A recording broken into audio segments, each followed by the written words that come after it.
What's going on, guys? It's Greg here, aka NYPrepper. It is Saturday, January 25th, 2025, and I have an emergency alert to share with you guys.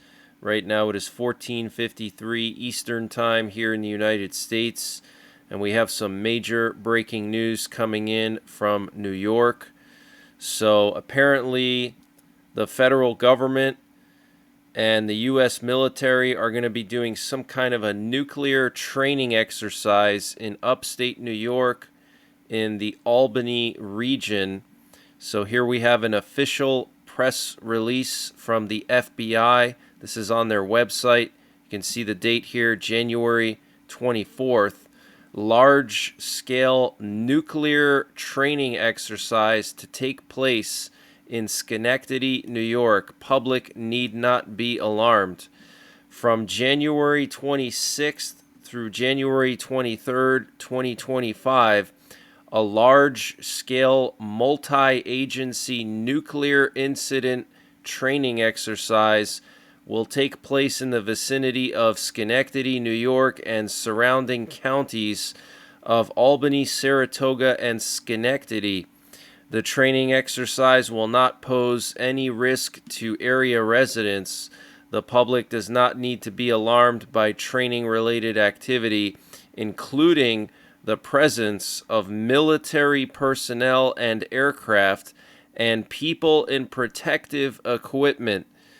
So this to me sounds like an exercise for a dirty BOMB. That's what it sounds like to me. The Departments of Defense, the Department of Energy, the National Nuclear Security Administration, the Federal Bureau of Investigation, the Department of Homeland Security, and state and local partners will conduct the exercise in several areas of Schenectady and Albany, Saratoga, and Schenectady counties as part of a series of regularly scheduled U.S. government biannual exercises. Similar trainings have been conducted in various regions across the U.S. since 2012, which doesn't sound right to me. I haven't ever heard of these type of exercises before. The general areas in which the training exercise will take place includes areas around Albany Airport to Stratton Air National Guard Base to northern Saratoga County. Several local and state law enforcement, fire, emergency management, and public health agencies will also be participating in the training, including the New York State Police, Albany, Saratoga, and Schenectady County Sheriff's Offices, and the Albany Police Department. Exercise participants will conduct operations in personal protective equipment to simulate realistic conditions. It will also include aircraft from federal, state, and local law enforcement agencies. The exercise is an opportunity for participating entities to practice and enhance operational readiness to respond in the event of a nuclear incident in the United States or overseas. Due to the sensitive nature of the capabilities being implemented, the training activities are not open to the public or media. So very interesting, guys. This is very concerning. Are they worried about a dirty BOMB or maybe a missing nuke, a broken arrow? Very concerning. And we also have some concerning news coming out of Logan, Utah. A Utah college student was trying to make a dirty BOMB. A Utah State University student was arrested and subsequently charged after a chemical incident sparked a hazmat investigation and forced the evacuation of the Mountain View Tower dormitory, according to court documents. Authorities found a cache of chemicals in his dorm room just 3 days prior when he set off a fire alarm, police reported. Joshua Peter Jaeger, age 20, was arrested late Thursday night after allegedly releasing hydrochloric acid gas throughout the first floor of the dormitory, according to a probable cause affidavit filed in the First District Court. The incident occurred just days after police and fire personnel discovered a large amount of chemicals in Jaeger's room after responding to a fire alarm. Officials first responded to his room on January 13th when Jaeger reportedly told police the fire alarm was triggered when he was boiling vinegar and water to make potatoes. Upon entering the room, officers and fire discovered a large amount of chemicals inside, according to the affidavit. Amongst the chemicals were things such as silver nitrate, potassium carbonate, and many more chemicals. Officers also observed various machinery, tools, and large quantities of batteries. Officers began to suspect that there was possible drug or explosive making. Bomb technicians BOMB technicians were called to the scene where they confiscated various chemicals. He denied making any explosives or drugs, and authorities told him to remove all chemicals from his room and cease any cooking in his dorm room. Wow. And I am hearing that they found nuclear material in his dorm as well. Okay, so something is going on here. This is very concerning. A nuclear incident exercise in upstate New York, and then this incident in Utah. Speaking of nuclear, we currently have a nuclear war command and control plane up in the air over West Virginia, and it took off from Tinker Air Force Base in Oklahoma City. And late last night, we had more aerial refuelers moved to Germany. Here we have 3 KC-135 Stratotankers that were relocated from Beale Air Force Base to, looks like, Ramstein. And if you guys are not aware, Beale is a very strategic base. It's where we have our U-2 spy planes. It's home of a very important reconnaissance wing, the 9th Reconnaissance Wing. Okay, so this is very interesting. This would make 9 KC-135s that have been relocated to Germany in the last 48 hours. We had 6 of them go there 2 nights ago, and then 3 last night. Now, 4 of them went to Turkey after arriving in Germany. Okay, so this is very interesting. They disappeared over Turkey. I don't know exactly where they landed, but their flight trackers turned off over Turkey and the Eastern Mediterranean. So I don't know if the Trump administration is planning some kind of big operation in the Middle East.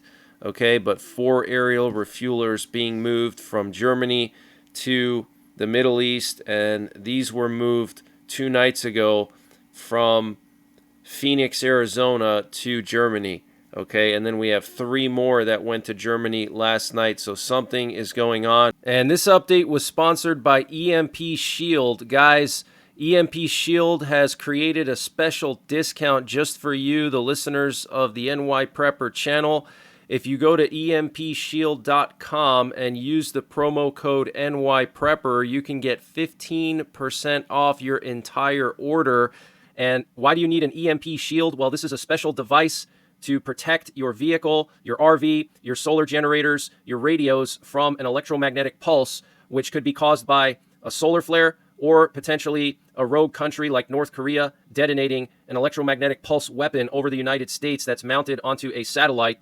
So protect your vehicles, protect your RV, protect your radios, protect your generators with an EMP Shield. Use my promo code NYPrepper to get 15% off. Installation is super simple. This is a veteran-owned business, 100% American-made, and the EMP Shields have been tested by the military, okay? And free shipping is included to the entire continental United States. And the link and the promo code are in the description below this video. Is Trump going to make an example out of the Houthis to show China and Russia that he's not playing around? It's very possible. Is there going to be a strike on Iran? It's very possible. This is a lot of aerial refuelers, guys. Okay, you don't move that many unless you're planning some kind of operation. Okay, and the Ukrainian president said yesterday that Russian President Vladimir Putin is attempting to manipulate U.S. President Donald Trump. Zelensky's warning came after Putin expressed willingness to engage in talks with Trump and praised the U.S. leader. He wants to manipulate the desire of the President of the United States To achieve peace, Zelensky said in his evening address, I am confident that no Russian manipulations will succeed anymore. So he's talking about how Putin said yesterday that if the 2020 election outcome were different, if Trump were elected in 2021 instead of Biden, then the Ukraine war would have never happened. That's what Putin said, and he was basically trying to appeal to Republicans and conservatives and the MAGA crowd, okay? And yesterday, the State Department ordered a sweeping freeze on new funding for almost all U.S. foreign assistance, with only military aid to Egypt, Israel, and Ukraine receiving exemptions. Okay, so apparently Secretary of State Marco Rubio's office will be reviewing all foreign aid over the next 3 months, and only existing assistance to Ukraine, Israel, and Egypt receiving exemptions will continue. Okay, so it's not like they're cutting it all off, but they're cutting most of it off. So this is very interesting. And the U.S. Senate confirmed Pete Hegseth as Secretary of Defense by a tied vote of 50-50. And it was broken by Vice President J.D. Vance. Okay, wow. So they didn't want to nominate Hegseth. Okay, 50-50, that's close, considering that there's several more Republicans now in the Senate than there are Democrats. I wonder if it has anything to do with his stance on DEI and, the woke military issue. Okay, he wants to get rid of the woke military. That's a big thing for him, is getting rid of the woke military, and he was very vocal about it during the campaign. So I wonder if a lot of senators were afraid to confirm him due to fear of backlash from their constituents related to that. And Donald Trump's special envoy to Ukraine, special representative, retired General Keith Kellogg, criticized the Biden administration's approach to ending the Ukraine conflict kinetically by killing each other, he said. Keith Kellogg said that the possibility of Ukraine using the proceeds of Russian frozen assets to buy American weapons is being discussed. And he also said that Ukraine lost more soldiers during the war than the U.S. did during Vietnam and Korea combined. He also stated today that the price of Russian oil should be reduced to $45 a barrel in order to put the Russian economy at a disadvantage for further waging the war. In the context of this issue, he also emphasized the need to ban the import of microelectronics into the Russian Federation. And Trump also said yesterday that he would talk to OPEC to reduce the price of oil in order to accelerate the end of the war in Ukraine. So very interesting. It looks like the Trump administration is taking a more economic approach to the war. Rather than just flooding Ukraine with artillery shells, they're going to try to weaken the Russian economy and break the back of the Russian economy, okay, which is reliant on oil. So very smart move by the Trump administration. And Viktor Orban said that Budapest will not support the extension of sanctions against Russia if Ukraine does not resume the transit of Russian gas to Europe. Wow. So Putin basically has his agent in Hungary, a member of NATO and the EU, doing his work for him. And Israeli troops will remain in southern Lebanon beyond the 60-day ceasefire deadline, Israeli Prime Minister Benjamin Netanyahu confirmed yesterday.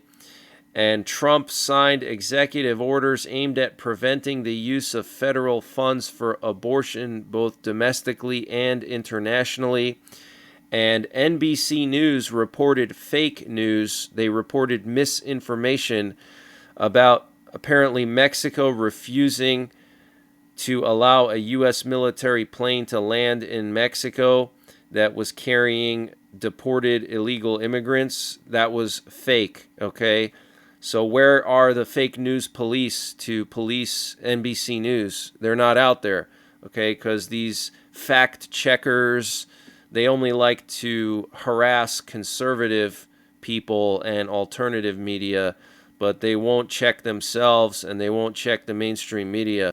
And U.S. Marines have begun constructing several tents along the border with Mexico in San Diego at the Imperial Beach Border Patrol Station. And these tents are apparently surrounded by concertina wire less than 2 miles from the U.S.-Mexico border. So they're making detention tents for illegal immigrants that they capture. They're going to keep them in those tents before they deport them. And Indiana just confirmed 2 massive H5N1 outbreaks in a commercial poultry facility. And Lockheed Martin says that the F-35 stealth fighter now has firmly demonstrated the ability to act as an in-flight quarterback for advanced drones like the U.S. Air Force's future collaborative combat aircraft with the help of artificial intelligence-enabled systems. The company states that its testing has also shown a touch-screen tablet-like device is a workable interface for controlling multiple uncrewed aircraft simultaneously from the cockpit of the F-35 as well as the F-22 Raptor. So basically, they've created this AI that they can use to control a bunch of drones that would be assisting the fighter jet, and the pilot or the pilot's assistant can control these drones mid-flight. Okay, so just imagine like a group of dolphins or something, or like a pack of wolves. Okay, and you got the alpha wolf that would be like the fighter jet, and then you have the rest of the wolves, then you have the rest of the wolf pack, which would be like the drones hanging nearby the fighter jet, and the fighter jet can control those drones either manually or with artificial intelligence. I mean, that is like a huge breakthrough. That is crazy technology, okay? And the Border 2 fire to the southeast of San Diego, only miles from the U.S.-Mexico border, has now expanded to over 6,000 acres, with being only 10% contained. And Trump will sign an executive order on Friday to establish a task force to review FEMA. And the Trump administration has officially directed federal agencies to start terminating DEI staff. And soldiers from the 82nd Airborne Division, the 10th Mountain Division, and a Stryker Brigade from the 4th Infantry Division have reportedly been told they will be deployed to the border soon. Wow. So those are some of our most elite forces, the 82nd Airborne, the 10th Mountain Division, and a Stryker Brigade. Sounds like they're getting ready to go to war with the cartels. I mean, you don't deploy airborne forces and mountain forces to the Mexican border unless you're planning to cross into Mexico. Okay, maybe they're going to drop them by parachute. Maybe they're going to climb mountains. Northern Mexico is very mountainous.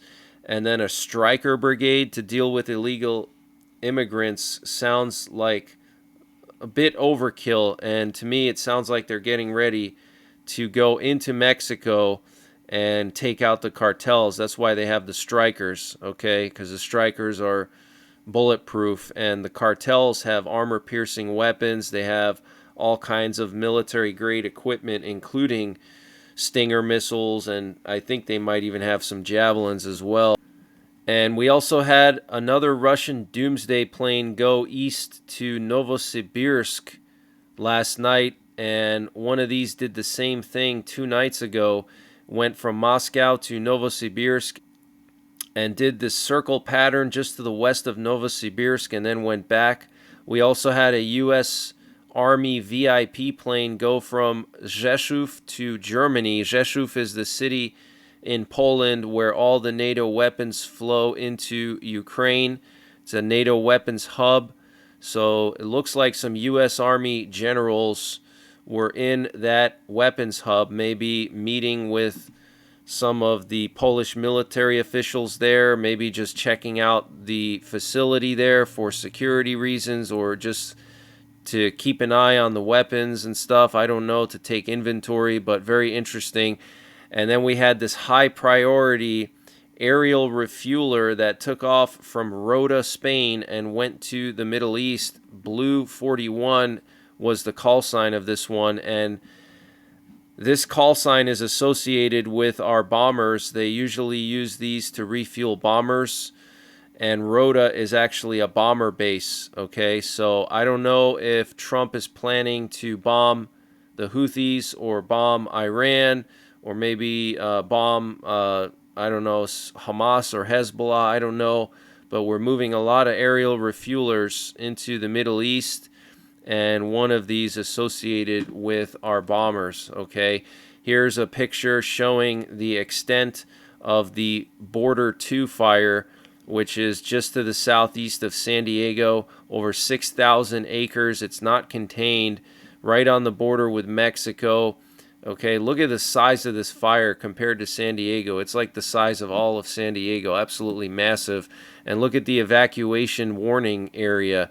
Okay, all the areas shaded in red are mandatory evacuation orders, and in yellow are evacuation warnings. I mean, that's like the size of all of the San Diego metro area. Absolutely massive fire, okay? And remember, like 2 weeks ago, the Islamic State called on its followers to use fire as a weapon, okay? So these could be started by sleeper cells. You know, we have to be on very high alert, guys. We're under attack. And here's a list of all the military units that are going to be deployed to the border. Okay, massive amount of military units going to the border. 1,500 right now, but the total is going to be 10,000. And the 10th Mountain Division, guys, and the 82nd Airborne and the Stryker Brigade, to me, sounds like they're going into Mexico to take out cartels. But that's the latest breaking news that I have. I will be back later on tonight, possibly with more breaking news. Check out my 24/7 live stream for regular updates. And until the next time, take care, God bless, and don't forget the 3 Ps: prepare, practice, and persevere.